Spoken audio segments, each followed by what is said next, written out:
In this grave hour, perhaps the most faithful in our history, I send to every household of my peoples, both at home and overseas, this message,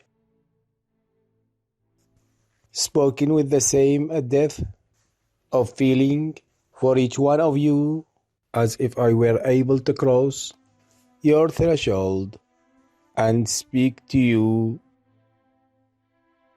myself. For the second time in the lives of most of us, we are at war. Over and over again, we have tried to find a peaceful way out of the differences between ourselves and those who are now our enemies. But it has been in vain.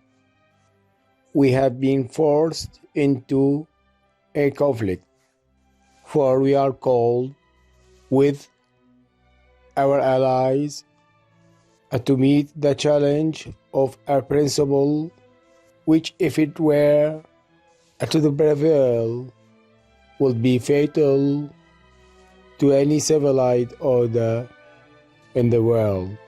It is a principle which permits a state in the selfish pursuit of power to disregard its treaties and its solemn pledges, which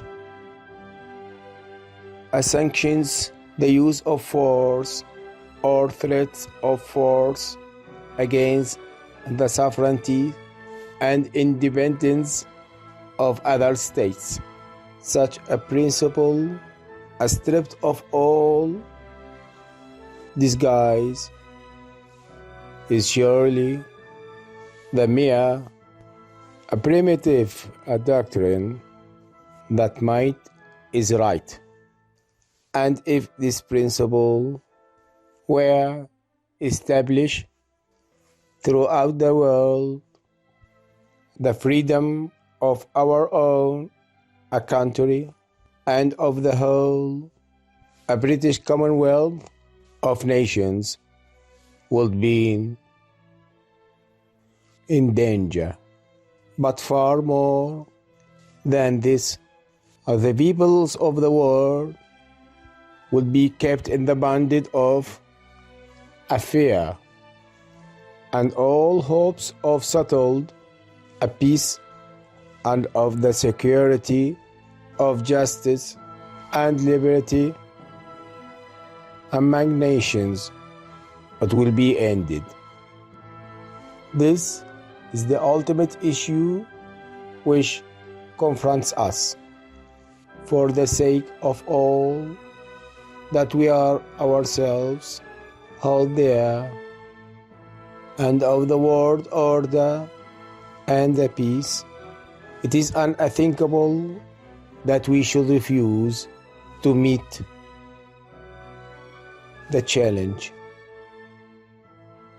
It is to this high purpose that I now the call and my people at home and my peoples across the sea who will make our cause their own. I ask them to stand calm and firm and united in this time of trial. And the task will be hard. That may be dark day ahead, and war can no longer be confined to the battlefield. But we can only do the right as we see the right, and reverently commit our cause to God.